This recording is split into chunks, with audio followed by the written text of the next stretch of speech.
Inside the Birds is back. What's going on, everybody? Geoff Mosher, Adam Caplan. We're going to finish our really fun and enlightening two-part series here. It is our early NFL power rankings. And what we did, if you haven't heard it yet, is Adam and I started with our part one, which came out on Wednesday, where we didn't do a full 1 through 32 ranking. We ranked the 5 worst teams in the NFL to start.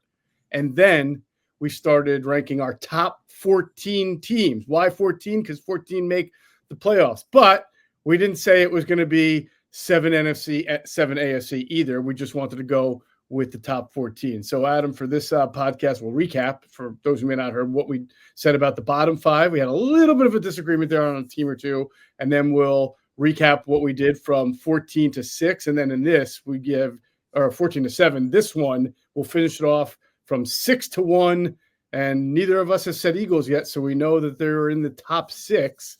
So it'll be very interesting to see where we have them and where we agree or disagree on that.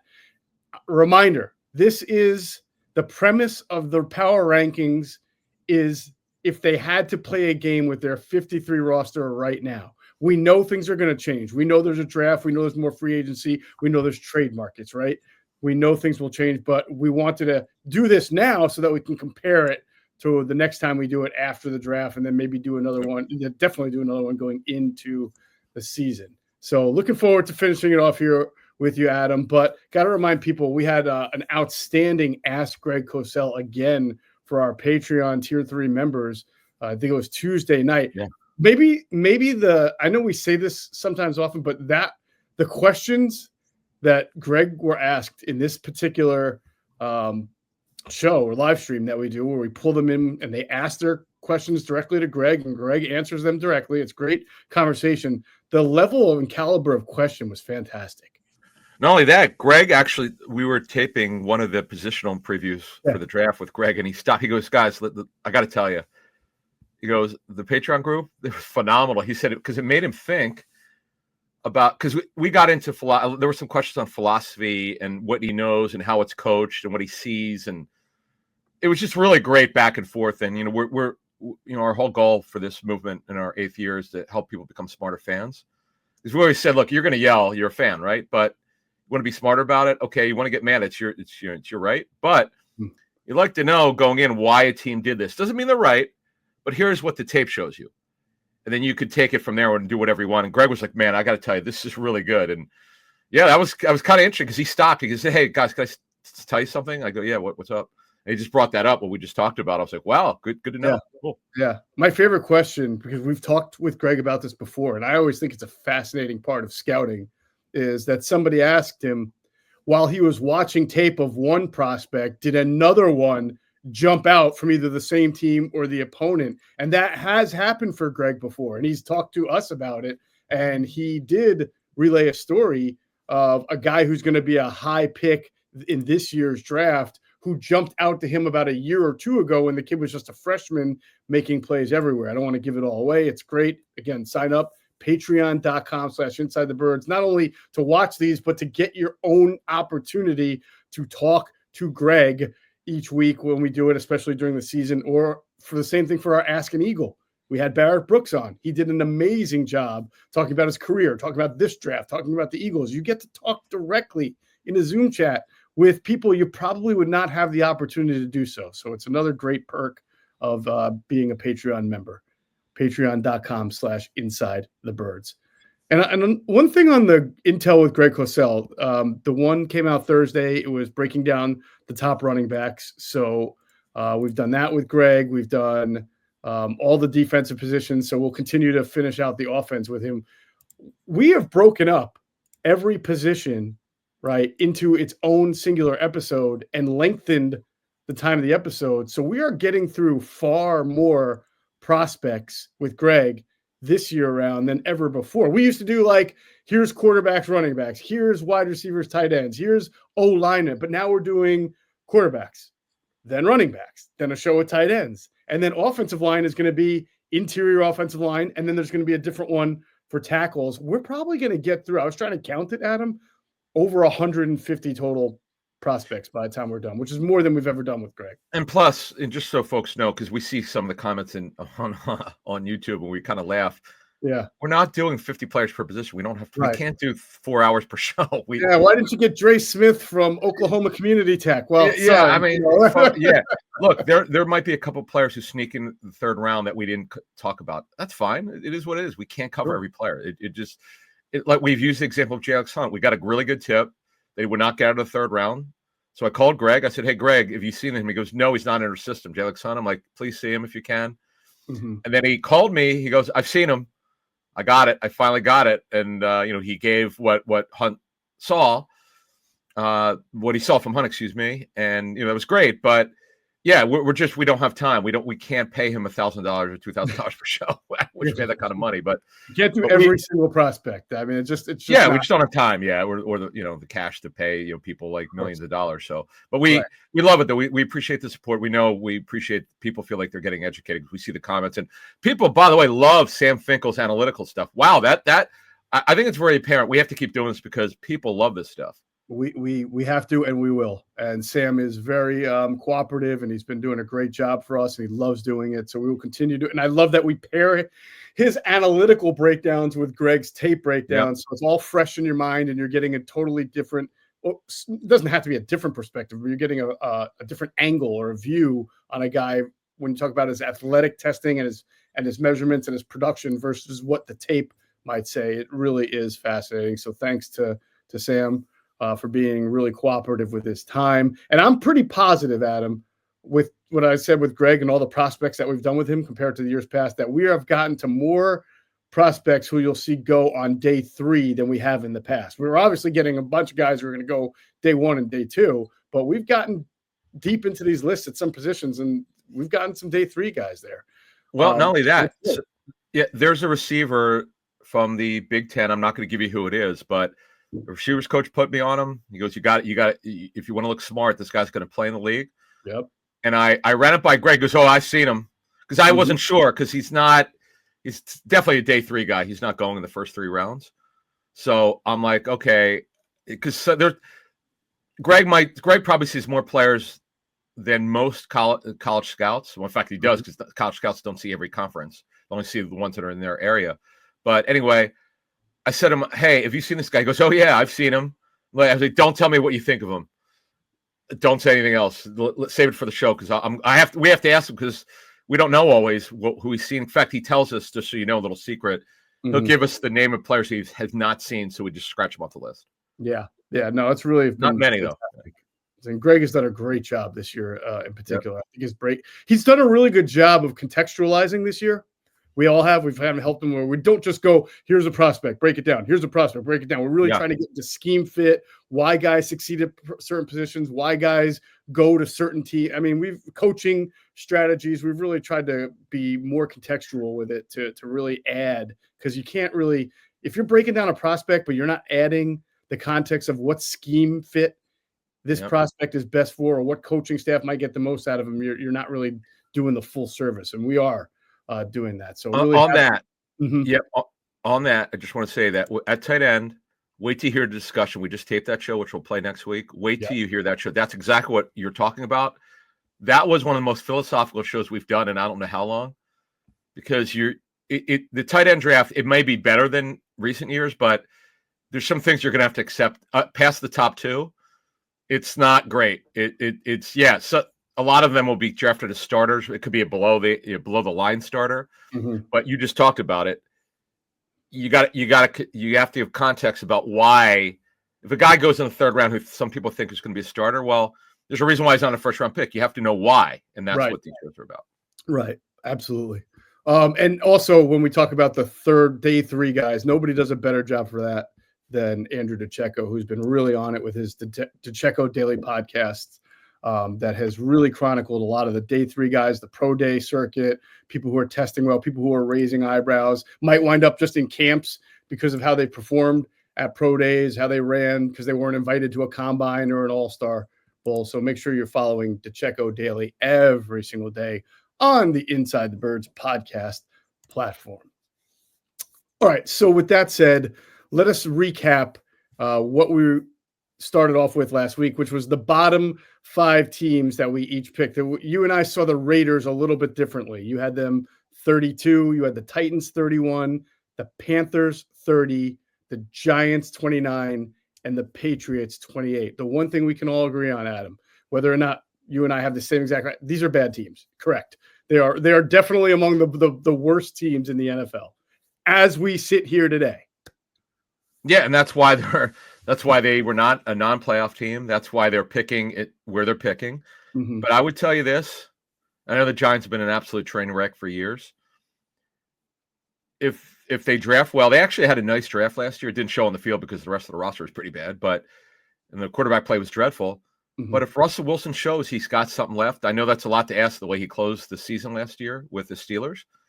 But if he plays above average to good football with another great draft, this is an 8 to 10 win team, possibly. Again, that's because remember 2 years ago, or technically 3 now, they made the playoffs shockingly in Brian Daboll's first year, won a playoff game at Minnesota, and they peaked obviously too early. Mm-hmm. But you could turn.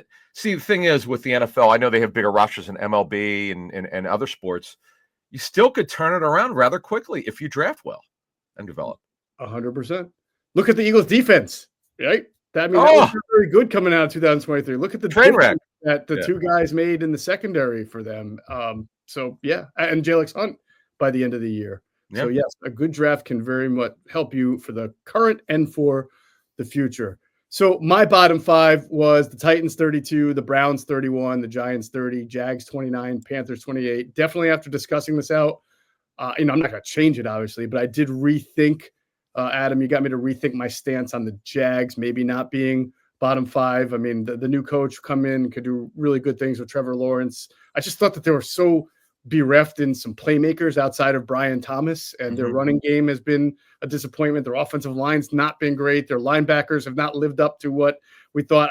When I looked at it from a macro, I just thought maybe and especially they didn't even perform well in a bad division. Yeah. Last year, where only one team made the playoffs, and that team only won 10 games. But again, you could definitely convince me that I was a little bit too low on the Jags. I had a question for you though. But I would tell you, I mean, they might be like, if we were really doing 32 teams, there probably would be team 25 or 26. It's not like that. Oh, yeah. Yes. Anyway, definitely. They're right outside. We're not saying that they're great, of course. What I call them, I've always had this almost Hall of Fame list. It's not quite Hall of Fame worthy, but it's step below in all sports. Good. The Hall of Very Good is what I like to call it. Right. This is the Hall of Shame. Like, okay, yeah, just because you're team 24 doesn't mean you're not bad. You're bad. I mean, right. You're still at the bottom 10. You can say, well, at least we're not in the bottom 5, but if you're in the bottom 7, you ain't much better, buddy. but again, the thing is, if you've got, so you mentioned, before we move on here, you mentioned the defense of 2023. It was an absolute train wreck. Okay, terrible. Well, they got one of the best defensive minds in NFL history. I don't care if he didn't have a number 1 defense. It's irrelevant. If you go through Vic Fangio's defenses, and then the other one for the people who didn't respect Fangio, he was only good when he had good players.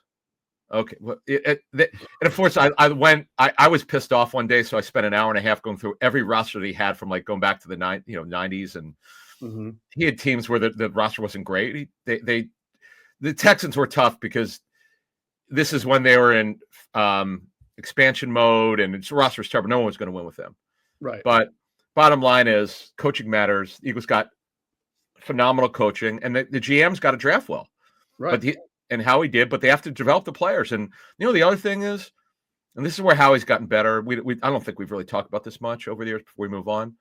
Howie's communication clearly is better with this coaching staff, because yes, he missed on picks. That's on him before 2021, but it's very clear. We've talked a lot about player development, and that's the one thing Sirianni said. When he got hired, when he is in the process of getting hired, he was going to put a big focus on player development. And you got to say, the last year, who hasn't developed? Although Jordan Davis is developing some, he's not where they want him, but he's getting some development. Better than him. Right. He hasn't developed what they wanted him to be, but he has been better since his rookie year. There's no question. Yeah, everyone else is developing. I mean, even Ringo, okay, he got beaten out by Isaiah Rodgers, but he had a good offseason last year. He's got to get better. But if you went through every young player or a third or fourth year player, Ben Sumerman, before he got hurt, was developing. Okay. Yeah. You could find it's there's a good marriage now from the front office to the coach staff. It's very clear to me. 100%. And you're not going to have 100% hit rate. I mean, if we we might find one player who did, but the point is far more developed than did not, or that disappointed. So quick draft question for you. The Browns pick number 2 overall. Well, you and I both are pretty firm on the Titans taking Cam Ward. Do you think Eagles fans, based on feedback or just even general, talking to other NFL teams, do you think that Eagles fans would rather see the Browns take Abdul Carter to keep the Giants from taking him? Or do you think the Giants are going to just take a quarterback no matter what? Like, I'm wondering if Eagles fans don't want to see Abdul Carter in the division. I would say this. Travis Hunter, I'd be very surprised if Hunter doesn't go 2, but if he goes 2, like I think will happen, and Carter goes 3, honestly, I'd be more worried if I'm an Eagles fan if the Giants got Hunter, because the Maryland corner, the first rounder, got benched temporarily last season. Yeah. Like they're not great at corner. Okay. Let's call it like they're pretty interesting at safety. Yeah. They signed a Debo. He's okay. He's pretty nice good. Player. Yeah. Right. The fact that New Orleans didn't bring him back is interesting. I mean, I know he got a really nice contract, but when you look at it, Deontay Banks got benched. Drew Phillips has a good chance to be a good nickel. Yeah. But you get Hunter there, who, by the way, boy, I have to find the quote. I'm almost certain Andrew Berry went on record saying we see him as a receiver. I think he said at the combine. I got to look this up. I'm pretty certain of it. Interesting. But Adebo, Banks, Cordell Flott is a nickel at best. That's it. That's pretty much it for them at corner. But they've got Newman and Holland. They're really good. Dane Belton's a good backup. They're good at safety. But at corner, you get Hunter. Now you're cooking with oil. Now you're talking. You're like really good with Debo, Hunter. Sure. Banks is not. I feel like you could make the argument, though, that if you put Abdul Carter in a 4-man rush with Dexter Lawrence and Brian Burns and Kayvon Thibodeau, that's pretty good too. That's some heat, man. Carter's way more bendy. Thibodeau is not. Thibodeau is long, but there's some stiffness with him. Yeah. Burns is super bendy. They signed Chauncey Golston, who's not a bad backup. He's got some ability. So to be honest with you, folks, that's why I mentioned the Giants earlier. They're a great draft away and a little bit better coach for being a playoff team. I know that's pie in the sky. They've been a train wreck for years. Boy, you want to talk about once proud franchise that's been reduced to rubble, but they got neighbors. Slayton could play now that they overpaid him to come back. Their offensive line, if they could ever keep Andrew Thomas in the lineup, he's a major injury problems. Theo Johnson, we like, who's an athletic tight end. Tyron Tracy was a great find. They're a quarterback away. They're a quarterback away. I know. But again, Russell, if he just played serviceable football, I know it's impossible to find that with him now because you can't figure it out anymore. Yeah. With him, you don't know what you're getting at 36 years old. Wow. I mean, he was really, really disappointing down the stretch. After looking like he caught lightning in a bottle for a few weeks with the Steelers, he was really disappointing down the stretch for them. They lost their last 4 games, I think, and 5 of the last 7. That Kansas City game was so bad. Oh, boy. It was terrible. brutal. He should have got benched. They should have put Fields in. Anyway, yes, we digress. I just was curious about the mindset of maybe the Eagle fan and who they want in their division and not want in their division. All right, back to our main power rankings. We did 14 through 8 in part 1. Going to recap it really quickly. We, for the most part, saw this group of 6 or 7 teams right in the same pack. We just had a few. We struggled with the Niners, and then we both have what we called our annoying teams that we think should be better. Oh, Green Bay. That could have been a top. Yeah, Green Bay was in there for us. But for you, it starts off 14 Bengals, 13 Bucks, 12 Vikings, 11 49ers, 10 Packers, 9 Commanders, and 8 Texans. Now, if I remember correctly, the one team that after you and I sort of discussed it out, you felt maybe you shortchanged a little bit was the Commanders. Yeah, I think I overrated. In fact, I don't think I know. I love their defense. Their defense is elite. I mean, they don't really have a weakness. But offensively, I don't know what the hell Nick Casseri's doing with their offensive line. I get it. He got a ton for Tunsil. Yeah, the Texans. And I know Tunsil's season last year wasn't great, but he keeps patchworking this thing. Ask the Bengals why they can't win. Patrick offensive line. It doesn't work. Mm-hmm. Look at the Super Bowl champions, Nick. Like I'll say this about him. I was super hard on the guy the first couple of years. Now I know he had to deal with the Sean Watson stuff, and he was just signing these bargain basement blue light special free agents, and it wasn't working. And then they finally got, they finally had a bigger cash budget, and he started drafting exceptionally well, and he turned this thing around. Mm-hmm. And then you got this franchise quarterback. Last year he's getting his ass handed to him. I mean, you got to block for the guy. What do we do? It's like the Bengals. What are you doing? You have your franchise quarterback. Can you protect him? Yeah. Now, I know the draft is coming up, so we'll see. Nick Casero's got to address the offensive line. That's the number one need, is the offensive line. Right. But but again, we don't have the draft yet. I really should have the Texans. If I could go back, I would put the Texans probably at like 12 or 13. I've overrated them. I can't go back. I have to stick with it. But I have the Texans at 8. The beauty is, again, this is right now and now, right? So there's opportunity for the Texans to prove to you that they didn't get much better, and you can knock them down in your power rankings next time, or you can maybe see what they do in the draft or trade market, and maybe you'll be like, okay, now I really do see them as a much more legit team.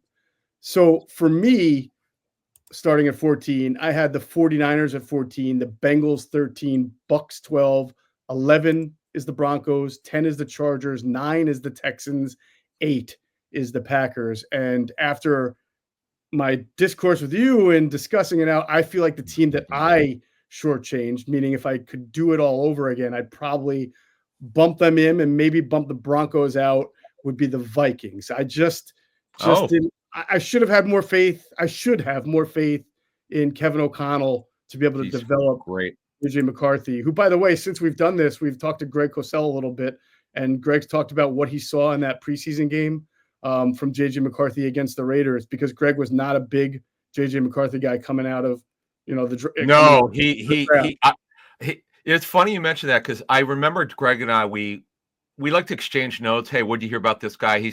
He knows some of the coaches that I know. So, hey, did so-and-so see this guy? And I remember he goes, I don't do round grades. He goes, how's this guy a first-round pick? I said, he's not. He should. I said he's going to be, but he shouldn't be. Right. Because I know, Greg would know, and I wasn't like grading his tape, but Greg graded his tape, and he goes, it's kind of like third round tape. But this shows you, as we move along here, the value of coaching. Right. Just at that position, Kevin O'Connell he's the new quarterback whisperer. Ben Johnson is. The job he did to revive Jared Goff is phenomenal. And we'll see if he can do it with Caleb Williams. But with McCarthy, by the way, I watched that tape, that all 22 of that Raiders game. Mm-hmm. And what Greg said, in a nutshell, was like, he didn't look like this in Michigan. He just didn't. Well, that's good. That bodes well. Yeah. Maybe if we had that conversation before I did my ranking, I would have given him more the benefit of the doubt. But he hasn't played. Right. That's what I'm stuck on. We're trying to do this as right now. What is your 53? And if you're playing a game today, who is your starting personnel? And I'm like, yeah. They're lying, dude. French fries. Hey, they gave him a monster contract. I cannot believe that. Like the left tackle, the Dan Moore contract with the Titans was one of the you got to give the agent credit. That's one of my winners in free agency. From a player standpoint. This Will Fries, I think he got hurt last year. By the way, he was not in all 17 games. Yeah, he got hurt. I think he broke his foot or an ankle, something. He had a bad injury. He's playing well, as I understand, before he got hurt. Who the hell was they bidding against? I don't know. That was a stunner to me. That was my top 3 winners. Hey, good for him. He became an instant millionaire. Right. But bottom line is, with the Vikings, the coaching is superior there. That's why they're on my list. Do they have warts? I feel it. Yep. Do they have warts? Yeah. Darsal, by the way, didn't play. He was hurt last year.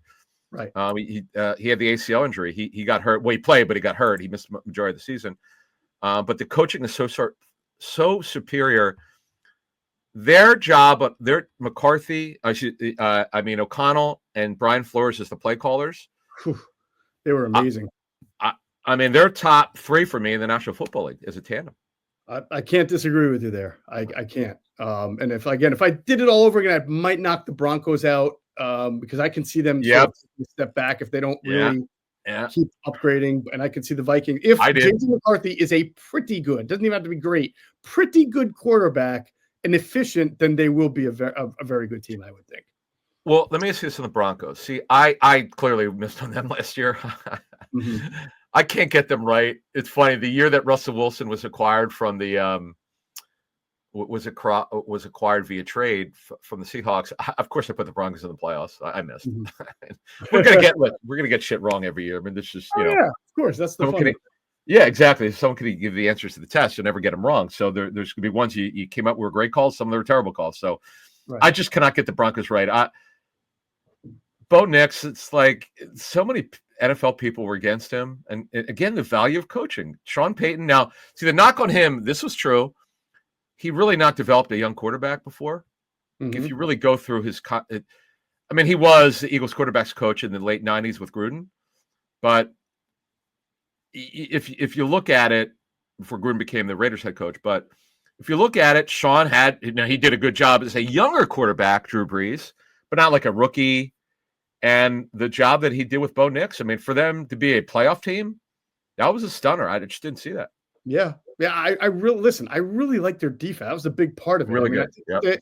A lot of people maybe don't know the names Jonathan Cooper and Nick Bonito, but they're really, really good edge rushers. Yeah. Dre Greenlaw, they add in the offseason. Is he 80% of what he is? Because if he is, then that's still pretty good. Zach Allen, you and I know this. The Eagles liked him years ago. People don't talk about Zach Allen like he is a very, very, very good player. He is a very, very, very good player, Zach Allen, and a movable piece for them. They added Hufanga, the safety. They've got Riley Moss. They have, of course, Patrick Surtain. They have a really good defense. I mean, they do. So, to me, they've been carrying the offense. And, like I said, though, the offense isn't great. And there's only so much carrying you can do. And even the defense started to feel the effects of that at the end of last year. So, if I were to kick a team out of the 14-8 area to put the Vikings in, it would be the Broncos. Yeah, and again, they had a great schedule last year. Yes, although they do play in a tough division, right? I mean, you have to play the Chargers are good. Yeah, you're right. Chiefs are good. The Raiders stink. Chargers and the Chiefs. Although I'll say this about Pete Carroll.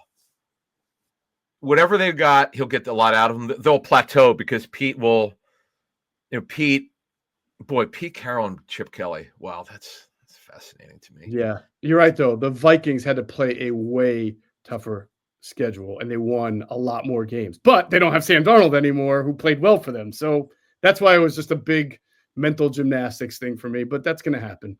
And, when we do our next set after the draft, it might look a lot. I'm looking forward to that, by the way, because then we'll have the whole thing. And I want to compare our pre-draft rankings and see how significantly, if at all, we change them. Yep. All right. So, go ahead. I'm sorry. Go ahead. No, and if the teams address their needs for the future and for now. Right. Because as you know, free agency for the most part is about immediate needs. So you don't have to keep. You start reaching in the draft. So that's the worst thing you do is you start reaching for need in the draft. I get it.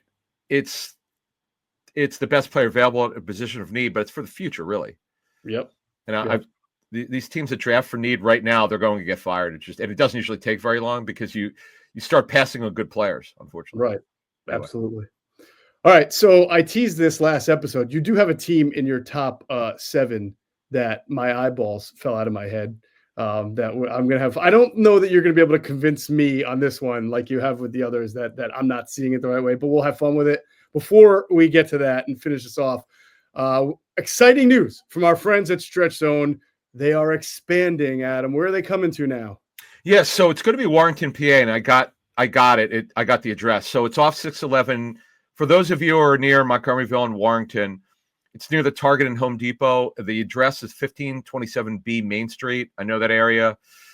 They have a ton of them, off 611 and 309. And the cool thing, though, as I mentioned before, where I was visiting my 95-year-old mother in Palm Beach, because now they've adjusted. Now you could go to any Stretch Zone in the country with your visits under your membership. Before you'd have to pay for it. You don't have to. As long as you have credits on your membership, you could go anywhere if you're traveling, if you're on vacation. Because I'll tell you why it's important. The reason why in Palm Beach I wanted to, because I went the day I was flying back. The stress that you get traveling, we all know it. It's brutal. My mom and I were traveling together, and it's just not easy. It's not. And to get through, now that we have this, that I could use my credits, it's great. So I remember I went in. Our flight was at noon. I went in at 9, and I got the thing done. I had my quads and hamstrings done. For those of you who, I would tell you this, who are going to get the free 30-minute stretch, the thing I would do is get your hamstrings done first. That's the first thing you should get done. Get your legs going, get them loose. Cosign. Right? And then as you go along, I don't know that I think you might have. Did you tell me you did your quads first? I always get quads and hamstrings done. There was only one time I've been there that I haven't had that lower part, like the quad hamstrings done. I did get an upper body once, and I still asked them to do just a quick quad and hamstring in there. Yeah. But for the first one, I get my hamstrings done for sure. And depending now, if you're doing for sports, particularly racket sports, I would get your traps done. If you're watching on YouTube, it's here. It's your outer arm and upper shoulder. Mm-hmm. I have constant issues with it, and I just want the flexibility back, and that's what it gives you. You get the ultimate flexibility, and the other cool thing is it distressifies you. That's another part that I didn't know before. I didn't know anything about stretching, and once I saw the benefits of it, I just feel better. Don't you feel better when you walk out of there? Yeah, and I actually asked about it. It's a scientific. It's not just that you're mentally at ease. There are fluids released in your body from certain stretches. Like you'll even hear a cracking noise, and they'll be like, "That's not your joints. It's actually a tearing of this that opens up." I don't have all the technical terms, but the fluid is a soothing fluid. So it soothes your muscles and your ligaments and your joints while you're getting stretched. So that's why you feel that way. It's a physiological benefit. Yep. So get your free 30-minute stretch at stretchzone.com. Now 13 locations in PA and New Jersey. And again, there's no obligation. You just go in, you sign up, you go in, and you tell them why you're there, and they'll help you. If you're not sure what you need done, they will help you. Just tell them what you're thinking. If your activity is, whether it's just for work, feeling more flexible, they'll tell you. Awesome. Great stuff.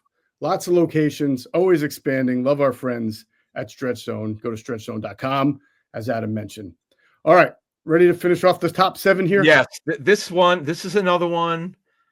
I'm curious where you're going to hammer me. I have a guess. I won't. Well, you'll tell me, and I have a feeling it's my first 3 that I'm going to talk about. But go ahead. No, it's actually not. We'll get to it a lot earlier. Whoa. Yeah. Okay. All right. So why don't we start with your number 7 team was already. I had them ranked a little lower. They were in my they were in my 10th. But go ahead. So this shows the value of coaching. There were 2 or 3 teams I missed last year. This was one of them. Mm-hmm. I didn't see it with the Chargers roster. To be honest with you, they overachieved kind of like the Giants did 3 years ago. And Justin Herbert didn't even play that well, but they ran the ball fairly well with Greg Roman. Quentin Johnston started to develop a little bit. Lab McConkey was incredible, really phenomenal as a rookie. Kind of helped him just a little bit is Jalen Reagor. I know people. Yeah. Oh, how are you bringing his name up? They actually like him. I remember talking to the Chargers. They brought him back. Yep. Yeah, they brought him back. Yeah, he's a backup, but anyway, at least he's getting some out of his career. Mm-hmm. And their defense under Jesse Minter, Rick Minter's son. You might remember Rick Minter as assistant under Chip Kelly. Jesse did a phenomenal job, a great scheme which he brought in from Michigan with Harbaugh, and they need help. They still are. They're a little shaky at corner, other than they brought in Dante Jackson, who's sort of a veteran, but the kid Trahib still played great. He was a 5th rounder. They're just a team that overachieved, but I'll tell you what, they have a chance now. They bring Mike Williams back. They got Tyler Conklin, who I love, who's very underrated. He's finally going to have a real quarterback. Najee Harris, listen, I get it. He's not explosive, but they want a physical, strong back. They'll get him a changeup. This is a 10-win team to me. And Joe Alt was really good as a rookie. They got Becton in there, Bozeman's back, Zion Johnson. Now, I'd probably put them a little bit too high. I would have, if I could go back, I probably would have put them at like 10-ish. But, I have disdain for the Packers because they annoy the hell out of me. So I couldn't do it. But I have the Chargers at 7.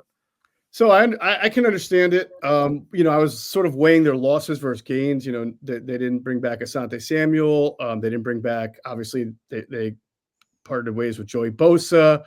They still do have Mac, but I'm thinking, where is that? Even though Bosa's hurt a lot, where is the other edge pass rush coming from? How good are they in the secondary? And if you notice, a lot of their wins last year were sort of the product of a more cake schedule. Although they did have to play the Chiefs and the Broncos, so I'll give them that. I didn't love the Najee Harris signing. I get that he's a fit ideally for a power running team. Mike Williams, I don't know how much he's going to give. And this is the team that I said that annoys me. I always feel like Justin Herbert should be a better quarterback. There are stretches where he's like, wow, he's really carrying this offense that doesn't have a ton of playmakers and they're winning games, but then they play better teams and it just leaves a lot to be desired. So that's why I had them a little lower. But you had the Chargers at 7. My 7th team was the Rams, who admittedly I could have put higher, and I think you have that. Do you have? I don't have making the playoffs right now. Again, we haven't had the draft yet, but I'm realizing how differently we see the Rams. Wow, I just don't see it defensively. I know they overachieved defensively. Mm-hmm. I know Versus a stud. Yeah, he's great. Yeah, Fisk is Kobe good. Turner. Fisk is good. Iron Young. Man, nice player. I don't like their cornerback group is dreadful. I think this is just not a starting. I mean, they got 2 guys who should be backups. Could be quality backups. Sure. Killer Weatherspoon keeps playing. I give the guy credit after all the teams he's been with. That went into my thinking that they've been dreadful for 2 years at corner and still somehow won double-digit games. Well, this is the year they're not making the playoffs. I know Sean McVay's great. But we'll see. Their line, the craziness of benching 2 highly paid offensive linemen this season. It is kind of crazy, but bottom line is I don't have them in there. I mean, could I have said, okay, I'll take out, ironically, the Niners, same division. To be honest with you, if I could go back, I probably would put the Rams over the Bengals. Mm-hmm. But my thing is Al Golden. It's got to be better than Lou Anarumo was a really good D coordinator until last season. I don't know what the hell happened. They were like really almost non-competitive defensively or terrible. Right. That's why I got fired. So we'll see what happens here. But to move this along here, I would tell you that the Rams are a team that confounds me. They're one that I every year you look at the roster. That's why you can't just go with roster. You have to look at coaching. The coaching obviously is very good from Sean McVay and his group. Yeah. I actually considered having them a little higher because I'm a big fan of the Devontae Adams addition to pair with Puka Nacua. I think it gives them something that they weren't getting from Cooper Kupp or anybody else the year before. They also have some young guys like the Jordan Whittington who can stretch the field a little bit. Tutu Atwell is still there. But I would say if I were to have a concern that were to knock me, they did lose Michael Hoyt to the Bills, and he was a nice movable chess piece in the front 7. And as well as he played last year, given the where he is in the pantheon of quarterbacks, I think Stafford at times didn't play great earlier in the season, the middle of the season. He picked it up at the end. He certainly had a good game, decent game in the snow against the Eagles. The turnovers hurt, but man, I think this team has enough. I love the coaching staff here. I love the coaching staff, and I do think that if they're healthy and if they had to play a game today, they're among the top 7 teams. So I had the Rams at 7. Okay. You at 6. Let's move to your 6. Now, tell me your 6th team. All right. This one, they have a good roster. It's the Steelers. Now, they get Metcalf. They barely needed to help out George Pickens. Roman Wilson really didn't play last season. He had a high ankle sprain and a hamstring problem. He'll be their 3. Calvin Austin will be their 4. So they're going to be good. Now, they got to control the George Pickens situation. Metcalf gets paid. He hasn't got paid yet. They got to get through that. My understanding is they're going to play Broderick Jones not at right. They're going to move him to left tackle permanently. Fatano's going to be right. Isaac Seumalo's been really good. Zach Frazier's a stud. Boy, nobody talks about him. He's already one of the best centers in the National Football League. It's Mason McCormick, who nobody seemed to like around the NFL, turned out to be a find for them. Mm-hmm. So they're going to be good. Now, they need a running back. They need a quarterback. I get it. They're good at tight end. Their defense is really good. Now, the one thing you worry about is Darius Slay at 34. Right now, he's oldest signed corner because Stephon Gilmore's out there. It's not signed with anyone. He's oldest starting cornerback right now in the National Football League. It's a little worrisome, but he did end the season very well with the Eagles. Sean Elliott is one of the best finds they've had in years. It's at safety. Joey Porter's good young corner. I know Brandon Echols was pursued by a couple teams, one not too far from here, in addition to the Steelers, where they'd interest in. And Queen, Peyton Wilson, Alex Highsmith, TJ Watt, of course. Keanu Benton's very talented. This is a really good team, but I'm not putting my top 5 because they don't have a quarterback right now, and they need to help out Jalen Warren a little bit. They need another running back. All right. I might be guilty of overthinking this, but this is the pick you made that made my eyes fall out of my head. Everything you said is correct, but you also said something 3 times that to me conflicts the purpose of what we're doing. You're talking about what, they're missing this, but they're going to be good. They're going to be good. I absolutely expect the Steelers to be in my top 7 to 10 when we do this going into the season. But right now, when your starting quarterback is Mason Rudolph and your starting running backs are Jalen Warren and Kenneth Gainwell, and your offensive coordinator right now is Arthur Smith, who absolutely needs a foundational running game before anything else, I cannot in good faith right now say the Steelers can beat any of the teams that I even had ranked 14 to 8. Could they play great defense? I'm not going to disagree with you. Yeah, I know. I think what happened here was I let what's going to happen within the next 2 weeks probably happen with Aaron Rodgers, cloud my judgment. Because our rule was, as is, without the draft, Now, oh my God, if they had Aaron Rodgers, Adam, you're right. They're in my top at least 5, but yeah. But honestly, though, with Rodgers, he had 2 injuries last season. I'm told it was like a MCL sprain and a moderate hamstring strain. I mean, he's 41 and a half years old. Yeah, they're clear of top 10 with him, but he's not the same player. Physically, he's just not 100%. But you at least know roster. Functional offense. You can distribute the ball to Metcalf, and you can distribute. I just like right now. Honestly, it doesn't. A really good roster, though. Really good roster. Running back. If they had a running back who could carry the ball 25 times a game, I'd probably give them. Well, you don't run it that much, but yeah, I mean, Warren's one of the best backups in the NFL. But you're right. They don't have that lead back right now. But the overall roster, very few weaknesses. Really good roster. But again, by our rule, as you said, they don't have a quarterback. So you could argue, well, they can't be at the top 10 if they don't have a quarterback. All right, there you go. All right. So that was the pick that made me like, whoa. It's like the Rams and the Steelers for both of us. We're like different. All right. So my 6th team, this will probably make you surprised. Right now, I have the Chiefs as the 6th best team. Right now, the Chiefs have a left tackle who started like 6 or 7 games for the 49ers last year as you're a backup forced into the top spot. And their left guard without Joe Thuney is probably going to be Kingsley Suamea-Maiatia from BYU, the kid that they drafted in the 2nd round last year, who couldn't cut it at left tackle and didn't even play left guard at the end of last year. That's why they were playing the what was the guy's name at left guard? They were playing Mike, not Frank Caliendo. Yeah, Caliendo. So when I look at the left side, and then we have to address this. Patrick Mahomes has played differently because of this the last 2 years. He is not the gunslinger anymore. And now you're giving him a left side of the line that has too many question marks for me to be able to say, yes, do I think they'll be functional and good? Of course. But when you're starting to compare them now to the top 5, Eagles, Bills, Lions, I feel like the Chiefs right now are not ready to beat those. They would get obliterated up front by good pass rushes. I know their defense, Spags' defense folded against the Eagles, but they're outstanding on defense. They are outstanding on defense. They're good. Now they could use another outside corner. I don't know, Christian Fulton's just okay, and McDuffie, it's ideally from a length standpoint, he's not what you want on the outside, but he's a really good football player. But Andy's got to take stock because you got Hollywood Brown's back. Worthy had a good rookie season. Rashee Rice will be back from his knee injury. Now it's a major knee injury. But the thing that keeps him out of the top 2 for me is what you talked about with Mahomes' number. Really, the last 2 seasons are down. Jalen Moore is ideally a 6th lineman at backup left, right tackle. Now they were in on Dan Moore, I'm told, as I understand it. But they went with the other Moore, Jalen Moore. Trey Smith's a stud.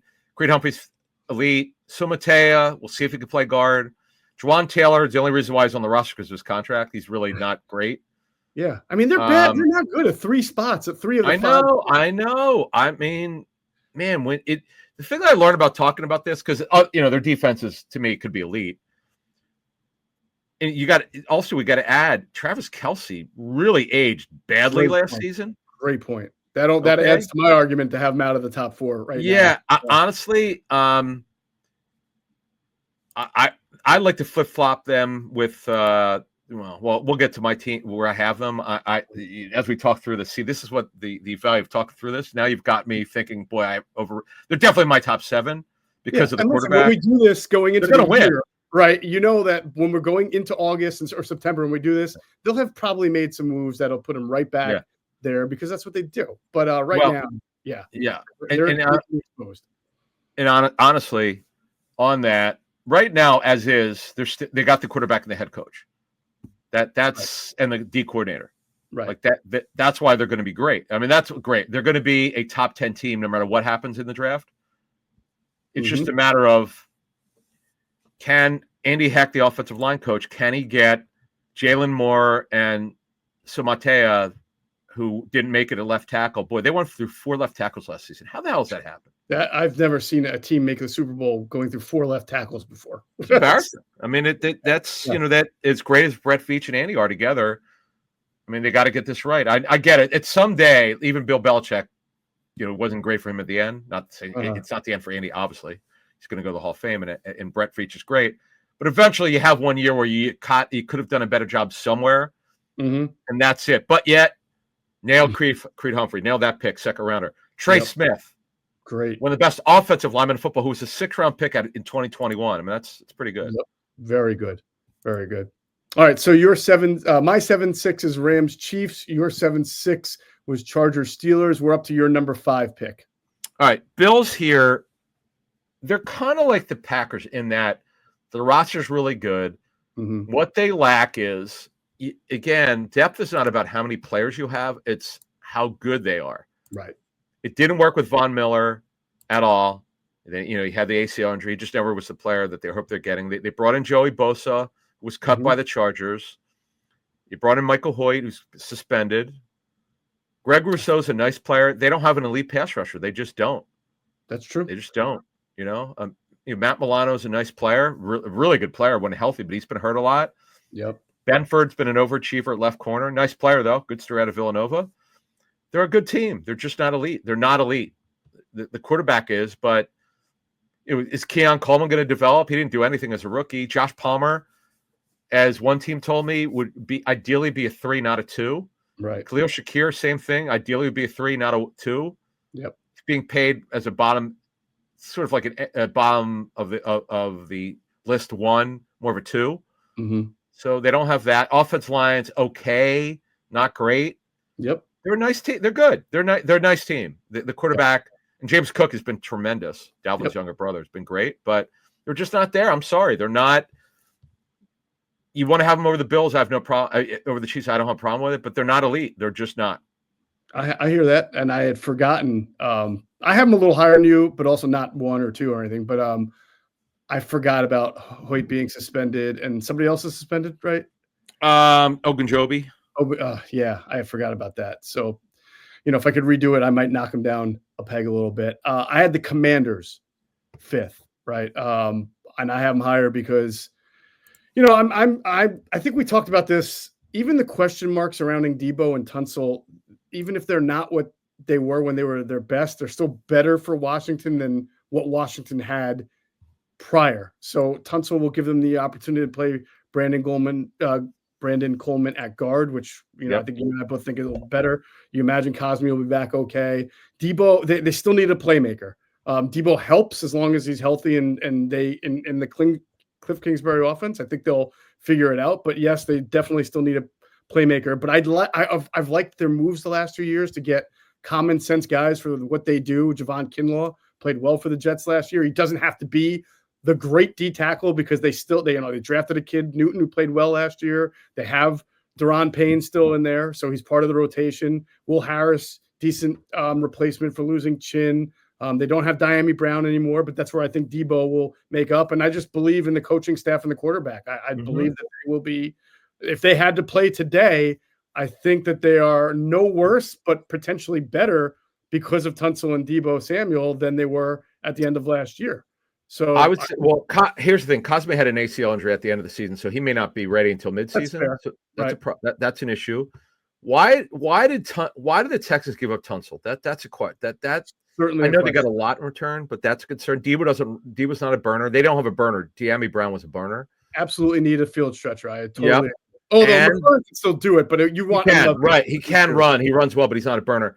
And by the way, they badly need juice at running back. Yep. Badly. I'm telling you, if we do this after the draft and they wind up with Genty or Marion Hampton somehow, or even one of those second rounders who I think we talked with Greg, who have really good potential, I could see the stock rising up for them because they really could use an electric guy in that offense. And the issue on defense is Bobby Wagner's hanging on. I know Greg said he definitely has lost a step. Mm-hmm. Javon Kinlaw finally played good football last season. Now the contract he got is crazy. Another one of those great job by the agent contracts. That's an overpay because he's not a pass rusher, and that contract is crazy. But I get it. Adam Peters knew him from their days with the Niners, and he got healthy, and he's super long. Team with Deron Payne, they're going to be good, no doubt. Yep. This roster is like comparatively this. Because you know how the Giants overachieved the first year with that group with Brian Daboll and that front office, and then they came back to reality. Right. You don't see that with it. This team's got. I don't see that, but they got some issues. But again, staff is better. Like overall coaching staff is better with Kingsbury and Quinn. And, you know. But I'd probably have them too low. I definitely have them as a playoff team. That's another one. Boy, if I could go through this again. Right. Well, I have them at 9. I would have technically right now. I would, if I could do it, I'd put the Steelers at 9 and the Commandos at 6. Mm-hmm. But it is what it is. There you go. All right, cool. So that's my 5th team. Yours was the Bills. So we're up to 4. Your 4th team is. Yeah, and this is another one. I should have had them at 3 or 2 or 3, not 1, but the Lions. I have the Lions here now. They could not. They just had coverage issues. You saw what Washington did to them in the playoffs because they ran out of cornerbacks for the second straight year. Mm-hmm. Terrion Arnold, they're pretty high on him. It was the first rounder last year. They brought in DJ Reed, which is fascinating because they drafted Ennis Rakestraw in the second round last year. He got hurt. He didn't really play very much. Meek Robertson was a great find as a nickel. They signed Avonte Maddox to go backup safety or backup nickel. Mm-hmm. So they're going to have better numbers in terms of depth. Arnold, Rakestraw, Reed, Rocky Yassin will be their 4th most likely corner. Branch is terrific, although I know talking the Lions, they think Branch can play outside corner if needed. They think he actually is really good at corner if they need him to. But it's Branch and Joseph at safety. They're not deep there, but they're good. The issue that I have is they still, now as of now, they have 1 pass rusher. And the guy's coming off a major injury in Hutchinson. I said, Marcus Davenport, why? Brad Holmes is phenomenal as a GM. Why can't he stop with Marcus Davenport? I've been wondering about this for a couple of years whenever Marcus Davenport signs with somebody. I was like, what are they seeing? Yeah. I get it. He's got great length. He was overdrafted by the Saints. He never became the player. He's been hurt virtually his entire career. Mm-hmm. You know, the Jack Campbell was, I get it why they drafted him. Derek Barnes is good. Anzalone's back. And Lee McNeil's coming off the ACL injury. We have to see how he plays. Now here's why. Okay, I do need to mention this. This is actually very important. Mm-hmm. 2 new coordinators. Okay. John Morton was once the Jets play caller. He was let go. We don't need to get into what happened with him with the Jets. It just didn't end well with him. He went to. I hold nothing against somebody when they have an exit with the Jets because I know, but it was the players were not super thrilled with him. He went to Denver. He's a good coach though.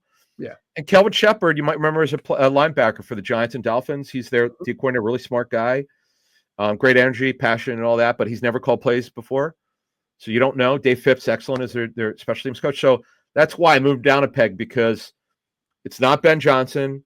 And it's not Aaron Glenn. There's going to be an adjustment period. I mean, I give Dan Campbell credit. He's rolled double sixes with his coaching staff so far, but this is, you got some turnover here. We saw what happened to the Eagles when they lost both coordinators. So I'm seeing this the exact same way you are. I have the Lions at 4. And based on what you said about the Bills, who I have at 3, the Lions have more. To your point about the Bills not really having a whole lot of terrific individual talent outside of the quarterback and the running back and maybe a few guys. The Lions have much more talent, but let's be real. Ben Johnson worked Jared Goff played out of his mind under Ben Johnson. And I don't know what it's going to look like under a different coordinator. Exactly. I don't know. Overachieved with the defensive losses that they had.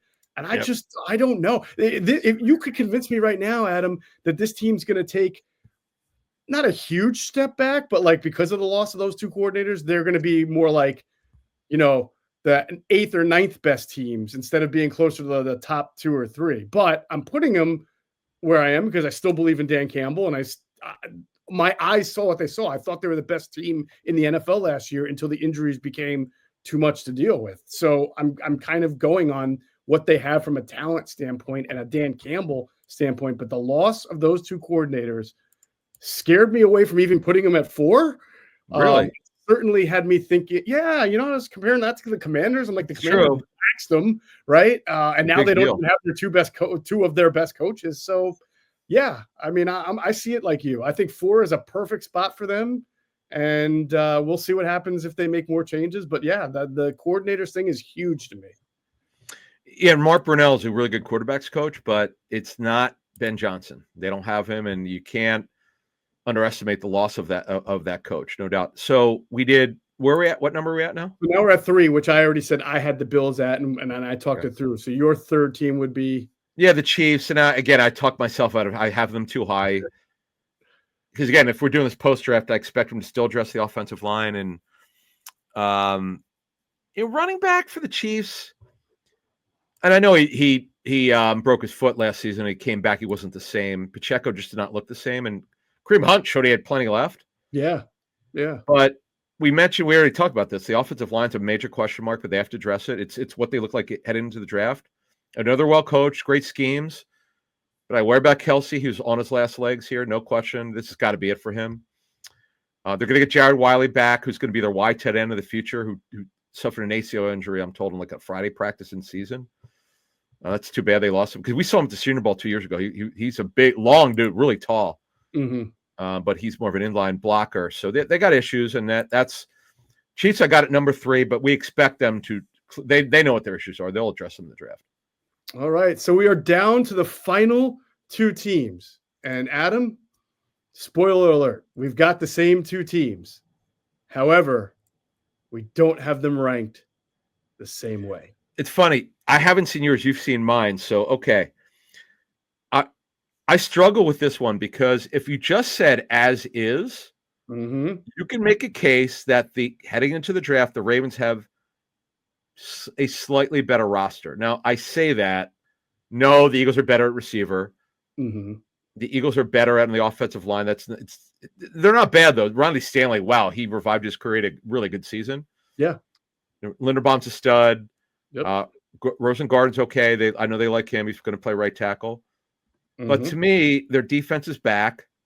They had a very underrated signing for a depth piece in Chidobe Awuzie, formerly of the Titans. A lot. Yep. It's a good sign. That's a good signing there. And with Wiggins and Humphrey, they're really good at safety. Their defense is phenomenal from a talent standpoint. Now, they got off to a bad start last season with Zach Orr. He was a first-time play caller, and they improved. Played way better down the stretch. Yep. Yeah. Yep. Matabuke's terrific. Travis Jones is a very underrated player. They're just really good. And obviously, Lamar's one of the best regular season quarterbacks in NFL history. Yep. And Derrick Henry, wow, boy, he was way better than I expected. It's up to debate. See, but the shell of the Eagles roster, okay? And I'll finish off mine, and then you could talk about your final 2. Right. Their offense is back, except one player is the right guard, Becton, who came out of nowhere. Between Kenyon Green and Steen, I'm expecting. I know I'm taking a leap of faith. I think they're going to be okay there. Okay, so the Eagles need an inside backer. But here's the thing: they could line up today with Ojomo, Carter, and Davis if they had to with Booker and Byron Young. They could get away with it. I didn't say it's ideal, and obviously they're going to address it. They have to add one more guy by by the season, but they could line up today. Now, could they line up an inside backer? Well, technically, yes, but they'd have no depth. Line up, yes. Yeah, they could line up with Bond, who was elite, and Trot Jr. and they and Dallas Gant, but no, that's a problem. Yeah. Now, could they line up a corner? Yeah. Right now, it's going to be Ringo versus Adoree Jackson. Yep. With opposite of Quinyon Mitchell.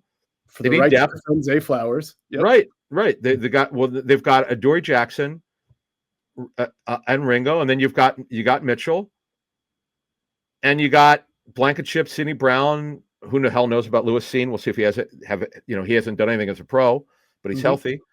They're great with nickel with DeJean. They can line up. They have enough edge rushers to line up. It's debatable, but Howie set this thing up so well for the future because they are so youngest defense right now, technically in the National Football League. Now that BG and Slay are gone, and they're elite on offense. I got them slightly ahead of the Ravens. Okay, so you have the Ravens 2 and the Eagles 1, and I wrestled with this. I went back and forth. I had them leapfrogged, and at the end of the day, why I put the Ravens 1 and the Eagles 2 is, and this is subjective, right? We just don't know. The Eagles suffered far more impactful losses in the offseason in free agency. I have far more people to replace. You mentioned linebacker, but also Milton Williams, obviously Josh Sweat, Darius Slay. Whereas the Ravens, I think they lost one linebacker, but they were going to move Trenton Sampson into, next to Roquan Smith anyway. Yep. They brought in Owuzie. They really don't have any losses on that defense that got so much better as Zach Orr. They brought in Dean Pease who used to be their defensive coordinator and was very good to be a kind of an overseer, like the way Vic Fangio was a couple of weeks, quote unquote, for the Eagles 2 years ago, right? Where he was helping out things. They brought Dean Pease in there more permanently to help out, and they made some adjustments in their secondary, especially. They stopped moving Kyle Hamilton around, played him in one spot, let Marlon Humphrey be the nickel, and then everything changed for them, and they were a much better team. And then, of course, offensively, like you said, great offensive line, very good offensive line, and everybody's back. I mean, they have the two-time – well, I would have been fine if Lamar Jackson was named MVP. He's not the back-to-back MVP, but he's won, 3 or 2? I think 3. And again, you talk about one of the best regular season quarterbacks in NFL history. I mean, he's just incredible. Right. And this is all about playing a game today. I just felt like with all of the continuity that they have on defense and also what they have offensively compared to the Eagles, I just gave the Ravens a slight advantage. Could the Eagles beat the Ravens right now? Absolutely. I'm not saying, it's subjective, but they had more losses. That's definitely inarguable. They lost their offensive coordinator. So that's got to be a big question mark. Yeah, fair enough. I think it's very close. But it goes to show that the whole exercise here is what do these teams look like heading to the draft? It gives you, if you're doing a mock draft like you and I are going to do with Andrew DeCecco for the draft, it gives you an idea where the teams stand, where they might go, where they have to go for the future, and to help themselves out now. Because if you haven't by the draft, typically you're not going to sign a starter after the draft. Usually, it's very rare, not impossible, but it's rare. So it's about the draft now. This is fun. We haven't done this before. I figured I thought this might be interesting to do. Yeah, it really good. I just like talking with you about the changes of teams, their schemes, their coaches, their personnel changes, where they're deficient right now, what they will probably be like after the draft and going into the season, because we know these will change. But it was a really good look at the not just the Eagles, but the NFL landscape as it currently is. So that was a fun series. Hope everybody enjoyed it. I know we're going to get a lot of feedback. I know some people are going to rip the crap out of us. That's fine. It's all good. It's all fun. Everybody knows it's subjective. And that's going to do it for this episode of Inside the Birds, the leading podcast in Eagles Intel. As always, we thank you for flying with us inside the Birds. Be sure to check out our friends at PHLSportsNation.com. They're enhancing the fans' experience with their coverage of all Philadelphia sports teams. For the fan, by the fan is their motto. So make sure you check them out at PHLSportsNation.com and on Twitter at PHLSportsNation.